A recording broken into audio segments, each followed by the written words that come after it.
கண்ணியத்திற்குரிய எல்லாம் வல்ல அல்லாஹ் ஜல்லஷானஹு தஆலாவின் நல்லடியார்களே, பெருமை இஸ்லாத்தில் கடுமையாக தடுக்கப்பட்ட ஒரு குற்றம் என்பதை கடந்த சில வாரங்களாக நம்ம பார்த்து வருகிறோம்.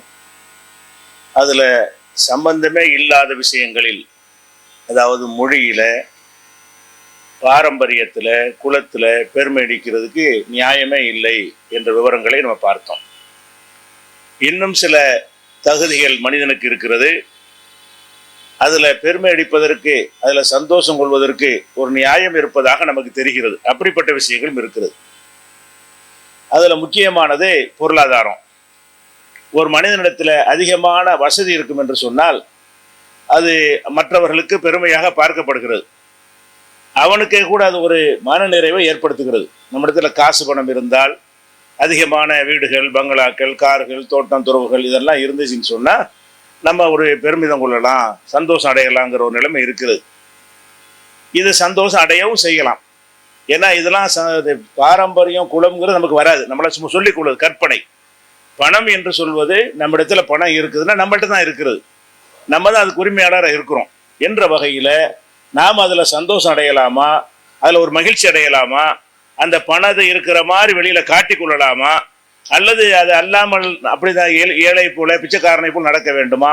அப்போ எது பெருமை? இதில் இந்த விஷயங்களை முதல்ல நம்ம விளங்கி கொள்ள வேண்டும். அதாவது பெருமை என்பதை பொருளாதாரத்தை பொறுத்த வரைக்கும் அல்லாஹ் திருமறை குர்ஆனில் நீங்கள் பொருளாதாரத்தை நிறைய தேடுங்கள்னு நம்ம கட்டளை எடுக்கிறான். பொருளாதாரம் என்பது ஒரு மனிதனுக்கு ஒரு அவசியமான விஷயம், தேட வேண்டிய விஷயம் என்று திருக்குர்ஆனில் 16:14, 17:12, 17:66, 28:73, 35:12, 62:10 இந்த வசனங்களை எடுத்து பார்த்தீர்கள் என்று சொன்னால் நீங்கள் பொருளாதாரத்தை நல்லா தேடுங்க. நீங்கள் பொருளாதாரத்தை தேடுவதற்காகத்தான் இரவு பகலை ஏற்படுத்தி இருக்கிறேன், அந்த வசதிகள்லாம் உண்டாக்கி இருக்கிறேன் என்றெல்லாம் அல்லாஹ் திருமறை குர்ஆனில் ஆர்வம் ஊட்டுகிறான். பொருளாதாரத்தை தேடலாம் என்று சொன்னால் அது ஒரு நல்ல ஒரு வரவேற்கத்தக்க ஒரு விஷயம், கெட்டது ஒன்றும் கிடையாது. பொருளாதாரம் வைத்திருப்பது, செல்வத்தை வைத்திருப்பது ஒரு கெட்ட விஷயங்கள் கிடையாது. அதே மாதிரி அல்லாஹ் திருமறை குர்ஆனில் சொல்லி காட்டுறான் பொருளாதாரத்தை பற்றி. 2 மனிதர்களை எல்லாம் உதாரணம் காட்டுகிறான்.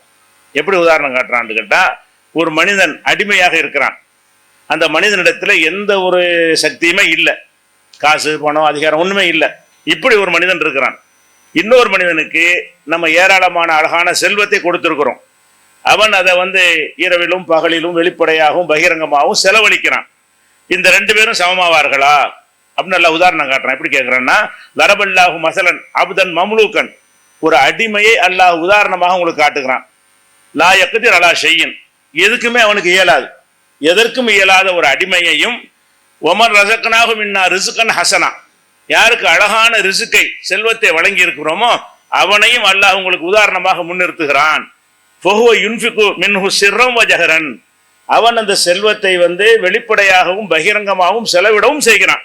இப்படி இது ஒரு பக்கம், அது ஒரு பக்கம். இந்த 2 பேரும் காட்டி விட்டு ஹல் எஸ்தவியானி, இவங்க 2 பேரும் சமமாவார்களா? ஆக மாட்டார்கள். அல்ஹம்துலில்லாஹ்னு சொல்லி அல்லாஹ் என்ன செய்யறான், பல் அக்ஸரஹும் லா யஅலமூன், அதிகமானவர்கள் இதை அறியாமல் இருக்கிறார்கள். அப்ப இந்த இடத்துல ஒண்ணும் இல்லாதவனும் இருக்கிறவனும் சம இல்லைங்கிறான்ல. எதுவுமே இல்லாமல் இருந்தா ஒருத்தன் இருக்கிறான், ஒருத்தன் வசதி வாய்ப்பு செல்வத்தை எல்லாம் கொடுத்துருக்கிறான்னு சொன்னா அவனுக்கு ஒரு தகுதி எல்லாம் கொடுத்துதான் இருக்கிறான். ஏன்னால் அவனால் நிறைய நல்ல காரியம் செய்ய முடியும், உதவி செய்ய முடியும், பள்ளியாசல் கட்டி கொடுக்க முடியும், ஏழைகளுக்கு உதவ முடியும், கல்விக்கு உதவ முடியும், தான தர்மங்கள் செய்ய முடியும், எத்தனை அறப்பணிகளுக்கு செய்ய முடியும், அவன் தேவையை நிறைவேற்றிக் கொள்ள முடியும் என்று சொல்வது அது ஒரு கூடுதல் தகுதி என்பது எந்த சந்தேகமும் கிடையாது. இதை 16:75 வசனத்தில் எல்லாம் சொல்லி காட்டுகிறான். அதே மாதிரி நபிகள் நாயகம் ஸல்லல்லாஹு அலைஹி வஸல்லம் சொல்றாங்க, 2 பொறாமை இஸ்லாத்தில் தடுக்கப்பட்டிருக்கிறது. எந்த ஒரு விஷயத்தை பார்த்தும் பொறாமப்படக்கூடாது. ஒருத்தன் கிடைக்கக்கூடிய அறிவு, ஆற்றல், அந்தஸ்து, தகுதி, பதவி, இது மாதிரி எவ்வளவு இருக்கும், திறமை, இதை பார்த்து பொறாமப்படக்கூடாது. ஆனால் 2 விஷயங்கள்ல பொறாமப்படலாம். எந்த 2 விஷயங்கள் என்றால், ஒருவனுக்கு அல்லாஹ் செல்வத்தை கொடுத்துருக்கிறான். செல்வத்தை கொடுத்து அவன் நல்ல வழியில் செலவழிக்கவும் செய்கிறான். வெறும் செல்வத்தை கொடுத்தவனை பார்த்து பொறாமப்படக்கூடாது. செல்வத்தை அல்லாஹ் கொடுத்துருக்கிறான், அந்த செல்வத்தை அவன் நல்ல காரியங்களுக்கு அள்ளி கொடுக்குறான். இந்த மாதிரி எனக்கு இருந்தால் நல்லா இருக்குமே, நானும் கொடுப்பேனே, அந்த பணம் வேணும்னு ஆசைப்படக்கூடாது. பணத்தையும் அவன் செலவழிப்பதையும் பார்த்து பொறாமப்படலாம். அதே மாதிரி ஒருத்தனுக்கு அறிவையும் ஞானத்தையும் கொடுத்துருக்கிறான், அதை பார்த்து அவன் நல்ல முறையில் மக்களுக்கு எடுத்து சொல்கிறான். யாரில் இந்த மாதிரி எனக்கும் கொடுத்தா நல்லா இருக்குமே. இந்த ரெண்டு விஷயத்தை தவிர வேற எதிலும் பொறாமை இல்லை. லா ஹசத இல்லா ஃபி இஸ்னத்தைனி, இரண்டு காரியங்களில் தவிர பொறாமை கூடாது. ஒரு விஷயம் என்ன என்று கேட்டால், ரஜுலுன் ஆத்தாஹுல்லாஹு மாலன், ஒரு மனிதனுக்கு அல்லாஹ் செல்வத்தை கொடுத்திருக்கிறான். ஃபஸல்லத்துஹு அலா ஹல்கத்திஹி ஃபில் ஹக்கி, நேரான உண்மையான வழியில அதை செலவழித்துக் கொண்டே இருக்கிறான். இப்படி ஒருத்தன் இருக்கிறான், இதுல பொறாமப்படலாம். ஒரு ரஜுலுன் ஆத்தாஹுல்லாஹுல் ஹிக்மா, இன்னொரு மனிதனுக்கு அல்லாஹ் ஹிக்மத்தை ஞானத்தை கொடுத்திருக்கிறான். வஹுவ யக்லி பிஹா வ அல்லிமுஹா, அவன் அதன்படி தீர்ப்பளிக்கிறான், மக்களுக்கு கற்றுக் கொடுக்கிறான். இந்த இருவர் விஷயத்துல நீங்கள் பொறாமைப்படலாம். அது மாதிரி நானும் சொல்லணும், இது மாதிரி நானும் பிரச்சாரம் பண்ணணும், இது மாதிரி நானும் செலவழிக்கணும், இப்படி கொள்ளலாம் என்று சொன்னால் செல்வம் நல்லது தானே. பொருளாதாரம் வைத்திருப்பது அவனை பார்த்து நம்ம பொறாமப்படலாம் என்று சொன்னால் அது ஒரு நல்ல விஷயம்தான். அதில் ஒரு பெருமிதம் கொள்ளலாம், ஒரு சந்தோஷம் அடையலாம். அதெல்லாம் பெருமையில் வராது. ஏன்னா நல்ல விஷயமா சொல்லி காட்டுதா இல்லையா, அதை நம்ம பார்க்குறோம். அதே மாதிரி நபிகள் நாயகம் ஸல்லல்லாஹு அலைஹி வஸல்லம் அவர்கள் அனாதையா இருந்தாங்க. அப்புறம் ஆடு மேய்ச்சாங்க. சிறுவராக இருக்கும் பொழுது அனாதையா இருந்தாங்க. அனாதையா இருந்த நேரத்தில் ஆடு மேய்த்து கொண்டு ரொம்ப சிரமப்பட்டு கொண்டார்கள். பிறகு ஒரு 25 வயதுல வியாபாரியாக ஆகி அவங்க நபியாக கூடிய நேரத்தில் பெரும் செல்வந்தர் ஆகிவிட்டார்கள். 40 வயசுல எல்லாம் இறை தூதர்னு சொல்லக்கூடிய நேரத்துல எல்லாம் அவங்க பயங்கரமான பணக்காரங்க, ஊர்ல பெரிய பணக்காரங்கிற அளவுக்கு நபிகள் நாயகம் ஸல்லல்லாஹு அலைஹி வஸல்லம் வளர்ந்திருந்தார்கள். அது அல்லாஹ் சொல்லி காட்டுறான். வஜதக ஆயிலன், நீ வறுமையில இருந்தாய், ஃபாகுனா, உன்னை அல்லாஹ் செல்வந்தனாக ஆக்கினான். நீ ஏற்கனவே சின்ன வயசுல இருக்கும் பொழுது ரொம்ப கஷ்டப்பட்ட, ரொம்ப சிரமப்பட்டு கொண்டிருந்தாய், உன்னை அல்லாஹ் செல்வந்தனாக ஆக்கி, அது ஒரு பாக்கியமா சொல்லி காட்டுறான். முகமதே உனக்கு ஹிதாயத்தை தந்தேன், நேர்வழியை தந்தேன், குர்ஆனை தந்தேன், அதெல்லாம் பாக்கியம்தான். அதை சொல்ற மாதிரி எதையும் சொல்றான். நீ வறுமையில இருந்தியா இல்லையா, உனக்கு நான் செல்வத்தை தந்தேனா இல்லையா என்று இந்த செல்வத்தை கொடுத்ததை ஒரு நல்ல ஒரு பாக்கியமாகத்தான் நல்லா சொல்லி காட்டுகிறான். இது 93வது அத்தியாயத்துல 8வது வசனத்தில் இருக்கிறது. நபிகள் நாயகம் ஸல்லல்லாஹு அலைஹி வஸல்லம் அவர்கள் கூட அல்லாஹும்ம இன்னி அஸ்அலுக்கல் கினா, இறைவான செல்வத்தை உன்கிட்ட கேட்கிறேன், செல்வத்தை கேட்கிறேன்னு சொல்றாங்க. அல்லாஹ் இடத்துல செல்வத்தை கேட்டா என்ன அர்த்தம்? நல்ல விஷயம்தான். காசு பணம் மனிதன்கிட்ட இருக்கிறது என்பது நல்ல விஷயம். அவன் தன்னளவில் மகிழ்ச்சி அடையக்கூடிய விஷயம் என்பதில் எந்த ஒரு சந்தேகமும் கிடையாது. இன்னும் சொல்ல போன அல்லாஹ் சொல்லுகிறான், அந்த செல்வம் உங்கள்கிட்ட இருந்தா நல்லா காட்டுங்கிறான்.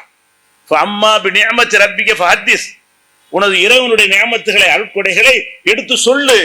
அல்லாஹ் எனக்கு இதை தந்திருக்கிறான் என்று சொல்லு. அதிலெல்லாம் எந்த ஒரு தப்பும் கிடையாது. அப்ப அதுல சந்தோஷப்படலாம், அதை எடுத்து சொல்லலாம். இன்னும் சொல்ல போனா அந்த இபாதத்துகள் எல்லாம் இஹ்லாஸ் போயிருங்கிறதுக்காக வேண்டி அடுத்தவர் பார்ப்பதற்கு செய்யக்கூடாதுன்னு இருக்குது. பொருளாதாரத்தை செலவழிக்கும் போது ரெண்டையும் அல்லாஹ் அனுமதிக்கிறான். நீங்கள் வெளிப்படையாக தர்மம் செய்தாலும் உங்களுக்கு நல்லதுதான், யாருக்கும் தெரியாமல் ரகசியமா தர்மம் செஞ்சாலும் நல்லதுதாங்கிறான். அப்ப வெளிப்படையாக தர்மம் செய்யும் பொழுது முகஸ்துலாம் வரும்ல, அதெல்லாம் வறுமை என்று கூட எல்லாம் பார்க்காம தான தர்மம் செய்கிற மக்களுக்கு கிடைக்கட்டும் என்பதற்காக வேண்டி அப்படி கூட அனுமதிக்கிற அளவுக்கு ஒரு நல்ல விஷயம் அது பொருளாதாரம் என்பது. அப்ப இந்த மாதிரி எல்லாம் இருக்கும் பொழுது அப்ப பெருமைண்டா இதுல எப்படி பெருமை? பொருளாதாரம் நல்லதா போச்சு, நல்லது இருக்கு, நான் சந்தோஷப்படலாம். சந்தோஷப்படுவது பெருமையில வந்துருமா? நான் ஒரு மற்றவர்களையும் நான் வித்தியாசமா ட்ரெஸ் போடுறேன், மற்றவர்கள் வச்சுக்கிற காரை விட நான் பெரிய உயர்ந்த கார் வைத்திருக்கிறேன், மற்றவர்களுடைய வீட்டை விட நான் ஒரு பெரிய பங்களா கட்டியிருக்கிறேன், இதெல்லாம் பெருமை எத்தனை தெரியுது? இப்படி செஞ்சா பெருமை அடிக்கிறான்னு அர்த்தமா? இது பெருமை கிடையாது. இந்த கேள்வியை ரசூல் ஸல்லல்லாஹு அலைஹி வஸல்லம் அவர்கள்ட்ட சஹாபாக்கள் கேட்டுட்டாங்க. அல்லாஹ்வுடைய தூதரே, பெருமை இருந்தா சொர்க்கத்துக்கு போக மாட்டான்னு சொல்றீங்க, ஒரு மனிதன் என்ன செய்யறான்னு கேட்டா, இன்னர் ரஜுல யுஹிப்பு ஐயக்கூன சௌபுஹு ஹசனன் ஒ நாலுஹு ஹசனத்தன், ஒரு மனிதன் வசதி உள்ள ஒரு மனிதன் தன்னுடைய ஆடை அழகாக இருக்கணும்னு ஆசைப்படுறானே, அவனுடைய செருப்பு கூட அழகா இருக்கணும்னு ஆசைப்படுறானே, இது பெருமையா? பெருமை அடிச்சால் சொர்க்கம் போக முடியாது என்று ரசூலுல்லாஹ் சொன்ன போது சஹாபாக்கள் டவுட் வருது. எல்லாரோட நல்ல செட்டை போடணும், எல்லாரையோட நல்ல போன் வச்சிருக்கணும், நல்ல வாட்சியை கட்டணும், இப்படி நான் நினைக்கிறேன்னு இது பெருமையில வருமான்னு சந்தேகம் சஹாபாக்கள் வந்திருக்கிறது. என்ன சொல்றாங்க? இன்னர் ரஜுல யுஹிப்பு ஐயக்கூன சௌபுஹு ஹசனன், அவனுடைய ஆடை அழகாக இருக்க வேண்டும், அலுஹு ஹசனத்தன், அவனுடைய செருப்பு அழகாக இருக்க வேண்டும் என்று ஆசைப்படுகிறானே, இது பெருமையா? அப்ப ரசூல் ஸல்லல்லாஹு அலைஹி வஸல்லம் சொல்றாங்க, இல்ல பெருமை இல்ல, இன்னல்லாஹ ஜமீலுன், அல்லாஹ் அழகானவன், யுஹிப்புல் ஜமால், அழகானது இருப்பது விரும்புகிறான். அவனே அழகன் தானே. நீங்க எவ்வளவு அழகா இருப்பீங்களோ, எவ்வளவு நீட்டா இருப்பீங்களோ, ஸ்டைலா இருப்பீங்களோ, அது அல்லாஹ்வுக்கு பிடிக்கும். கங்கரமா இருக்கு அல்லாஹ்வுக்கு பிடிக்காது. உங்களால் எந்த அளவுக்கு உங்களை அழகுபடுத்திக் கொள்ள முடியுமோ உங்களுடைய சக்தியை கொண்டு நல்ல ஆடையை போடுங்க, நல்ல ஆபரணத்தை தனிங்க, எதெல்லாம் உங்களுக்கு அனுமதி இருக்குது அதெல்லாம் செய்யுங்க. அது பெருமை இல்ல. பெருமைக்கு டெஃபினேஷன் சொல்றாங்க. பெருமைடா என்னன்னு கேட்டா, அல் கிப்ரு, பெருமை என்பது பத்தருல் ஹக், உண்மையை மறுக்கிறது, வகம்துன் நாஸ், மற்றவங்களை மட்டமா கருதுவது, பிறரை இழிவாக கருதுவதும், சத்தியத்தை சொல்லும். பணக்கார எனக்கு நீ சொல்றியா, ஒரு தப்பு செய்வான் ஒரு ஏழை, அவன்கிட்ட சொன்ன அப்படியா திருத்திக்கிறான். ஒரு செல்வந்தர் போய் சொல்றீங்க, நீ எனக்கு சொல்றியா? அதான் பெருமை. இவர் செல்வந்தரா இருந்தார்னு சொன்னா இவர்கிட்ட யாரும் சொல்லிடக்கூடாது. 2 கேஸ் கொண்டு வருவான், ஒரு ஏழையும் பணக்காரனும். ஏழை வரும்போது ஒரு தீர்ப்பளிக்கிறது, பணக்காரன் வரும்போது அவனுக்கு வேலை தீர்ப்பளிக்கிறது. இவன் அப்படி செய்யறான், அவன் அப்படி எதிர்பார்க்கவும் செய்யறான். என்னப்பா நமக்கு இந்த தீர்ப்பு சொல்ற, அவனுக்கு கொடுத்த தீர்ப்பு எனக்கும் சொல்ற? ஒரு சட்டத்தின்படி தீர்ப்பளிப்பதாக இருந்தால் இவனுக்குள்ள தீர்ப்பு அவனுக்கும் சொல்லணும். ஆனா பணக்காரர்கள் என்ன எதிர்பார்க்கிறாங்க? அவங்களுக்கு மற்றவங்களை விட கூடுதல் வசதி வேணும், கூடுதல் தகுதி வேணும், கூடுதல் மரியாதை வேணும், நியாயங்கள் கூட தங்களுக்கு வளையணும் எதிர்பார்க்கறாங்களா இல்லையா? ஒரு நியாயம் கூட, ஒரு தவறு செஞ்சுட்டா கூட, ஒரு ஊர்ல ஒரு ஏழை தப்பு செஞ்சானா மரத்தில் வச்சு கட்டி வச்சு அடிப்பாங்க. ஒரு பணக்காரன் தப்பு செஞ்சான்னு சொன்னா அவங்களும் அடிக்க மாட்டாங்க, அவன் அடிக்க விட மாட்டான், ஒத்துக்கிற மாட்டான். ஏன்? நானும் அவனும் ஒன்னா. இதுதான் பெருமை. பெருமை என்பது நீ செல்வந்தனா இருப்பது பெருமை இல்லை, நீ உயர்ந்த பொருள்களை பயன்படுத்துவது பெருமை கிடையாது.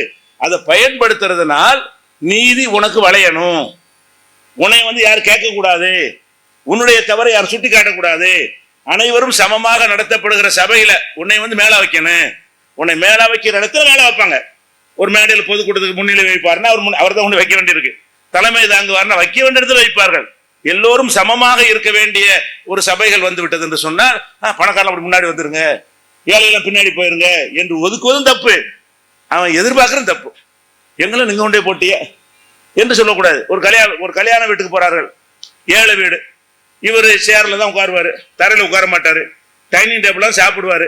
இப்படி பழகுனவர் இருந்தான்னு வைங்க, இவர் வந்துட்டாருங்கிறதுக்காக வேண்டி அவங்க மாத்தினாலும் தப்பு, இவர் எதிர்பார்த்தாலும் தப்பு. ஏன்?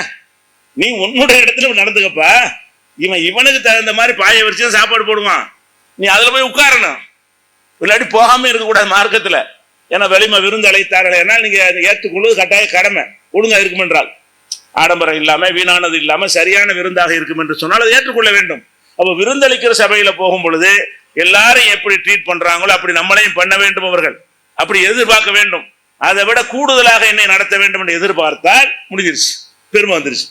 பெருமை என்பது நான் இந்த மாதிரி சட்டை போட்டுக்கிற காரணத்தினால் எனக்கு ஒரு அந்தஸ்து கூட, நான் வச்சிருக்கிற காருக்காக வேண்டி எனக்கு அந்தஸ்து கூட, நான் வைத்திருக்கிற பங்களாவுக்காக வேண்டி எனக்கு அந்தஸ்து கூட தரணும்.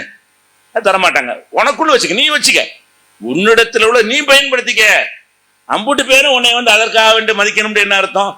அப்படி எதிர்பார்க்கிற என்ன அர்த்தம்? அப்படி எதிர்பார்க்கிறாங்க. செல்வந்தர்கள் உள்ளவர்கள் அதை நல்ல வழியில பயன்படுத்திக் கொள்ள வேண்டும் என்று சொன்னால் அந்த செல்வத்தை கொண்டு நீங்கள் சொர்க்கத்துக்கு அதிகமா போயிடலாம். ஏன்? நபிகள் நாயகம் ஸல்லல்லாஹு அலைஹி வஸல்லம் அவர்கள்ட்ட சஹாபாக்கள் முறையிடுறாங்க, அல்லாஹ்வுடைய தூதரை நீங்க தொழ சொல்றீங்க, நோன்பு வைக்க சொல்றீங்க, நல்லறங்கள்லாம் செய்ய சொல்றீங்க, நாங்களும் செய்கிறோம், பணக்காரங்களும் செய்யறாங்க. ஏழை சஹாபாக்கள் வர்றாங்க. ஏழை சஹாபாக்கள் ரசூலுல்லாஹ்ட்ட முறையிடுறாங்க, அல்லாஹ்வுடைய தூதரை நீங்க தொழுகை நோன்பு எவ்வளவு சொல்றீங்க, அதை நாங்களும் செய்யறோம், பணக்காரங்களும் செஞ்சிடறாங்க. ஆனா அவங்கள்ட்ட பணம் இருக்கிற காரணத்தினால அவங்க ஜக்காத்து கொடுக்குறாங்க, தான தர்மங்கள் செய்யறாங்க, அறப்பணிகளுக்கு செலவிடுகிறார்கள், ஏழைகளுக்கு கொடுக்கிறார்கள். இதுல எங்களை மிஞ்சிடுறாங்களே. மற்ற தொழுகை நோன்புல நாங்க அவங்களோட போட்டி போட்டுக்கிறோம், அவங்களும் எங்களோட போட்டி போட்டுக் கொள்கிறார்கள். ஆனா பொருளாதாரம் இருக்கிற காரணத்தினால அவர்களுக்கு நல்ல காரியங்களை அதிகம் செய்ய முடிகிறது அப்படின்னு ரசூல் ஸல்லல்லாஹு அலைஹி வஸல்லம் கேட்கிறாங்க, சஹாபாக்கள் கேட்கிறாங்க. அப்ப ரசூல் ஸல்லல்லாஹு அலைஹி வஸல்லம் சொல்றாங்க, அப்படியா, அப்ப நீங்க என்ன செய்யுங்கன்னு கேட்டா ஒரு தொழுகைக்கு பிறகும் 33 தடவை சுப்ஹானல்லாஹ் சொல்லுங்க, 33 தடவை அல்ஹம்துலில்லாஹ் சொல்லுங்க, 34 தடவை அல்லாஹ் அக்பர் சொல்லுங்க, அதை அவங்கள நீங்க மிஞ்சிருவீங்க அப்படின்னு சொல்லி கொடுக்குறாங்க. பிறகு சில நாள் கழித்து மறுபடியும் அதையும் அவங்களும் செய்ய ஆரம்பிச்சுட்டாங்க. இதை கேள்விப்பட்டு செல்வந்தர்களும் செய்ய ஆரம்பிச்சுட்டாங்க. அப்ப ரசூலுல்லாஹ் சொல்றாங்க, தாலிக ஃபதுல்லாஹ், இது அல்லாஹ் கொடுத்தாரா, என்ன செய்யறது, அவங்களுக்கு கொடுத்துட்டான், உங்களுக்கு தரல. அப்ப அல்லாஹ் சிலருக்கு ஆரோக்கியத்தை கொடுத்துருப்பான், ஆரோக்கியம் ஒன்றும் அதிகமா வணங்குவான், நோயா இருக்கணும் அதிகமா வணங்க மாட்டான். அந்த மாதிரி உள்ளதுப்பா, இது அல்லாஹ் கொடுத்த அருள் எடுத்துட்டு போங்க. அப்ப இதில் என்ன விளங்குறோம் என்று கேட்டால், செல்வத்தை அல்லாஹ் தந்திருந்தால் அதில் நம்ம சந்தோஷம் அடையலாம். எதுக்கு சந்தோஷம் அடையலாம்? மற்றவங்களை விட இதன் மூலம் நம்ம நல்லது செய்யலாம். இன்னும் சொல்லப்போ நம்ம பிச்சை எடுக்காம சுயமரியாதை நடக்கலாம், முதல்ல நம்மளை காத்துக்கலாம்ல. செல்வம்னு ஒன்று இருந்துச்சுன்னு சொன்னா நம்ம சுயமரியாதையில் இருக்க முடியும். இல்லாமைக்கு தான் கையேந்துறான். ஒருத்தர் காசு பணம் இல்லைன்னா அடுத்தவன் கையேந்த வேண்டி இருக்கிறது, மானத்தை விட வேண்டி இருக்குது, கடன் வாங்க வேண்டி இருக்கிறது, கடனை வாங்கிட்டு ஒன்று ஒளிஞ்சிட்டு மறைஞ்சு வாழ வேண்டி இருக்கிறது. இதெல்லாம் இல்லாம காப்பாத்துறது செல்வம் தான். அப்ப அந்த செல்வம்ங்கிறது நல்லது, அதை விரும்புங்க, தேடுங்க, நல்லா உழைங்க, பாடுபடுங்க. அந்த செல்வத்தை எல்லாம் தந்து விட்டால் அதை நல்லா அனுபவிக்கவும் செய்யுங்க. சுலைமான் நபிக்கு இல்லாத செல்வமா? சுலைமான் நபிக்கு கெட்டதாக அவர் கொடுத்துருப்பானா? நபி ஆக்கியிருப்பானா? சுலைமான் நபி அவர்களுக்கு எவ்வளவு பெரிய செல்வத்தை கொடுத்தான், உலகத்துல எவருக்கும் கொடுக்காத. ரப்பி ஹப்லி முல்கன்லா எம்பகையில் அகதி மின் பாதி, எனக்கு பிறகு எவருக்கும் கொடுக்காத ஒரு அதிகாரத்தை எனக்கு கொடுன்னு அவர் கேட்டார். அல்ல அதை கொடுத்தான். அவ்வளவு பெரிய அரண்மனையும் மாட மாளிகைகளையும் வச்சு அவர் என்ன செய்யாரு, சுலைமான் நபி வாழ்ந்தார்கள் என்கிற விஷயத்தை எல்லாம் திருக்குறான்ல அல்லாஹ் சொல்லி காட்டுகிறான். அது கெட்டதா? அது ஒரு கெட்டதா இருந்தால் இந்த ஆடம்பரம் கட்டிட்டாரு சுலைமான் நபி, நாங்க குடிசையில் இருக்கணும் சொல்ல முடியுமாண்டா? அல்லாஹ் கொடுத்தா கட்டிக்கிட்டாரு. உனக்கு கொடுத்தனே கட்டிட்டு போ. யாருக்கு அல்லாஹ் கொடுத்திருக்கிறான் அவர் கட்டுவார். அப்ப இப்படித்தான் ஏழைகளும் எடுத்துக்கொள்ள வேண்டும். செல்வந்தர்களும் அல்லாஹ் நமக்கு தந்திருக்கிறான், தந்ததை காட்டணும். எது காட்டணும்? திமுரு காட்டுறதுக்கு இல்ல. நம்ம இப்படி செல்வந்தரா இருந்தோம் என்று சொன்னால் 4 ஏழைகள் நம்மளை அணுகுவாங்க. நம்மள பிச்சைக்கார மாதிரி இருந்தோம்னு சொன்னா இவனே பிச்சைக்காரனா நம்ம என்ன கேட்க நினைப்பாங்க. நம்ம கொஞ்சம் நல்லா நீட்டா இருந்தோம்னு சொன்னா சரி கேட்டா உதவி கிடைக்கும், ஒரு சாப்பாடு வாங்கி தருவாரு, ஒரு கடனை கொடுப்பாரு. இப்படி எல்லாம் நம்மளை காட்டிக் கொள்வது எதற்கு இருக்க வேண்டும் என்று சொன்னால் நம்மளை மக்கள் அணுகுவதற்கு இது உதவணும். நம்ம வசதியா இருப்பதனால் என்ன செய்யணும், நம்ம காரணிப்பாடு ஏழைகள்லாம் உடைய கதவை திறந்து விடணும்னு நினைக்க கூடாது. நம்ம வேலையை நம்ம தான் பார்த்துக்கொள்ளணும். நபிகள் நாயகம் ஸல்லல்லாஹு அலைஹி வஸல்லம் அவர்கள் அவ்வளவு பெரிய சக்கரவர்த்தியாக செல்வந்தராக இருந்து சக்கரவர்த்தியா இருந்தாங்க. அரசாங்க கஜானாவெல்லாம் குவிந்துருச்சு. அவங்க என்ன செய்வாங்க, தன் வேலையை தான் பார்ப்பாங்க. தன் வேலை வீட்டுக்கு போனார்கள்னா தன்னுடைய துணியை தானே தைப்பார்கள். கிழிந்த துணியை தானே தைத்துக் கொள்வார்கள். யக்ஸிஃபு தௌபஹு, தன்னுடைய ஆடையை தானே தைத்துக் கொள்வார்கள். அப்போ வீட்டில் செய்யற வேலைகள் எல்லாம் அவங்க பாய் அவங்களே விரிச்சு படுத்துக் கொள்வார்கள் இருக்கிறது. அப்ப என்னன்னு கேட்டா செல்வந்தர்கள்ங்கிற ஒரு நிலை வந்த காரணத்தினால் நம்ம என்ன செய்யக்கூடாதுன்னு கேட்டா கூடுதல் தகுதியை, கூடுதல் மரியாதையை, கூடுதல் மதிப்பை எதிர்பார்த்தோம் என்று சொன்னால் அங்க சைத்தான் மண்டையில பணத்தை கொண்டு திமிரடிக்கணும். பணத்தை கொண்டு பெருமை அடிப்பதாக அல்லாஹ் எடுத்துக்கொள்கிறான். ஃபர்ஸ்ட் விளங்க வேண்டிய என்னன்னு கேட்டா இந்த செல்வம் அல்லாஹ் கொடுத்த அருள். இந்த அருளை கொண்டு நம்ம என்ன செய்யலாம், அனுபவிக்கலாம், அனுமதிச்சிருக்கிறான். எவ்வளவு உயர்ந்த பொருளை நீங்கள் பயன்படுத்தினாலும் ஏழைகளுக்கு வருத்தப்படாம நீ பார்க்க தேவையில்லை. ஏழைகளும் வருத்தப்படக்கூடாது. ஏன்னா இது மாறும். இன்னைக்கு ஒரு பணக்காரர் கூட நாளைக்கு நீங்க வருவீங்க, நீங்க அப்படிதான் நினைப்பீங்க. இன்னைக்கு ஒரு ஏழை வந்து இவன் மட்டும் இப்படி இருக்கிறானு, நம்ம கொடுத்த மாதிரி இவன் மட்டும் அப்படி போடுறான்னு அல்ல கொடுத்தான் போடுறான். அதுக்கு என்ன செய்யறது, அவன் பெரிய பங்களா கட்டிட்டான, நான் கட்டல, என்ன அல்ல கொடுக்கல கட்டல. உனக்கு கொடுத்தா கட்டுவியா இல்லையா? உங்களுக்கு கொடுத்த பிறகு வச்சுக்கிட்டு நீங்க குடிசையில் இருப்பீங்களா? இருக்க மாட்டீங்க. அப்ப எப்படி விளங்க வேண்டும், அல்லாஹ் கொடுத்தால் அனுபவித்து போறார். இதுல நம்ம பொறாம வரவே கூடாது. எதுல பொறாம பண்ண, அள்ளியில கொடுக்குறாரா? அல்லாஹ் எல்லா பணக்காரங்களும் பொறாம பண்றக்கூடாது. எந்த பணக்காரன் தன்னுடைய பொருளாதாரத்தை அள்ளி அள்ளி மக்களுக்கு கொடுத்துட்டே இருக்கிறான், அல்ல இந்த மாதிரி நானும் கொடுத்தா நல்லா இருக்குமே, எனக்கு இந்த மாதிரி கொடுவேன் என்று நம்ம அதை பொறாமைப்பட்டு ஆசைப்படுவதற்கு அது நல்லறம் செய்வதற்கு இது மார்க்கத்தில் அனுமதிக்கப்பட்ட ஒரு விஷயம். இது ஃபர்ஸ்ட் கவனிக்கணும். இரண்டாவதாக இந்த செல்வம் வைத்திருக்கக்கூடியவர்கள் இது என்னால்னு வந்துடக்கூடாது. பெருமை அடுத்து எங்க வரேன், என்னமோ பெரிய கஷ்டம் சம்பாதிச்ச மாதிரி பணம் நம்ம திறமையில கிடைக்குது? கிடையவே கிடையாது. திறமை உள்ளவர்கள்லாம் பிச்சைக்காரா இருக்கிறார். நீங்க பாக்குறீங்க, யார் ரொம்ப திறமையவர்களா இருக்கிறார்களோ அவர்கள் அனைவரும் பணக்காரன் ஆயிருப்பானா இல்லையா? திறமை இல்லாத எல்லாரும் ஏழையா இருக்கணுமா இல்லையா? ஏழை பணக்காரன் எடுத்து பாருங்க. பெரிய பெரிய படிப்பு படிச்சவன்லாம் கையெழுத்து போட தெரியாத முதலாளிக்கு கை கட்டி நிற்கிறான். சொல்லுங்க முதலாளிங்கிறான் யாரு? பல படிப்பு படிச்சவன். பல படிப்பு படித்தவர்களை வைத்து வேலை வாங்கக்கூடியவன யார் இருக்கிறான்? கை நாட்டு கைரேக தான் வைக்கிறான். அவன் பெரிய தொழிலதிபரா இருக்கிறான். அவனுக்குள்ள பெரிய பெரிய படித்தவர்கள் வேலை பார்க்கறாங்க. படிப்பை கொண்டுதான் இந்த செல்வம் வரும். அவன்ல வந்திருக்கணும். இவன் படிக்கவே இல்லை, இவன் ஏன் வந்தான்? செல்வத்தை நல்லா கவனிச்சு பார்த்தீங்கன்னா எப்படி இவனுக்கு கிடைச்சுன்னு ஆச்சரியப்படுவோம். நிறைய பேருடைய வாழ்க்கையை பார்த்தோம்னா இவனா ஆடு மேய்க்க கூட உதவ மாட்டான்னு சொன்னார் வாத்தியாரு. இவன் என்னடா இப்படி இருக்கிறான், ஃபெயிலுக்கு மேல ஃபெயில் ஆகிட்டே இருப்பான். இவன் தேரவே மாட்டாங்க, இவன் மாடு மேய்க்க தான் லாய்க்குன்னு சொல்லியிருப்பாங்க. கடைசியில் 10 வருஷம் கழிச்சு பார்த்தா எங்கேயும் இருப்பான். ஆளு எப்படி சொல்ல முடியாது. இந்த செல்வத்தை பொறுத்த வரைக்கும் யாருக்கு எப்படி கொடுப்பான்னு அல்ல சொல்லவே முடியாது. அப்ப நம்ம இடத்துல அல்லாஹ் செல்வம் தந்து விட்டான் என்று சொன்னால் ஏதாவது ஒரு வழி காட்டுவான். உங்க திறமையை கொண்டுதான் இந்த வியாபாரத்தை பண்ணேன், நம்ம திறமையை கொண்டுதான் இந்த தொழிலை தொடங்கினேன், நம்ம திறமையை கொண்டுதான் அதில் ஈடுபட்டேன், இதுல சொல்ல முடியுமா? எல்லாரும் தான் ஈடுபடுறான்.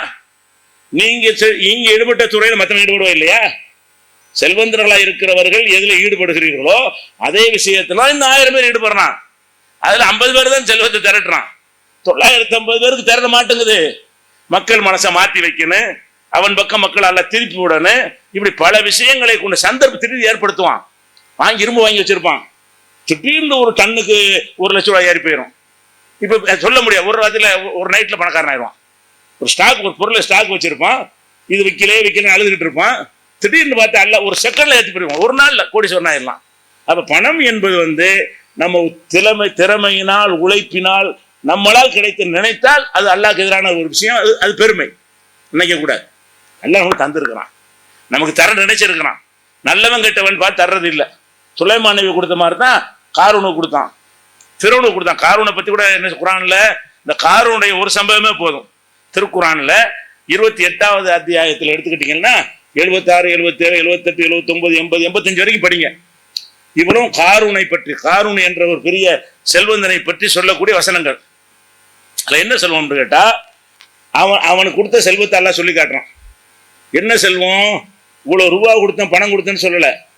அவன் சில பொக்கிஷங்களை பூட்டி பூட்டி வச்சிருப்பான்ல, அறைகள். அந்த பொக்கிஷத்தை பூட்டிய அறைகளுடைய சாவி இருக்குதுல, அந்த சாவிகளை ஒரு ஒட்டகம் சுமக்கும் அளவுக்கு இருக்கும்.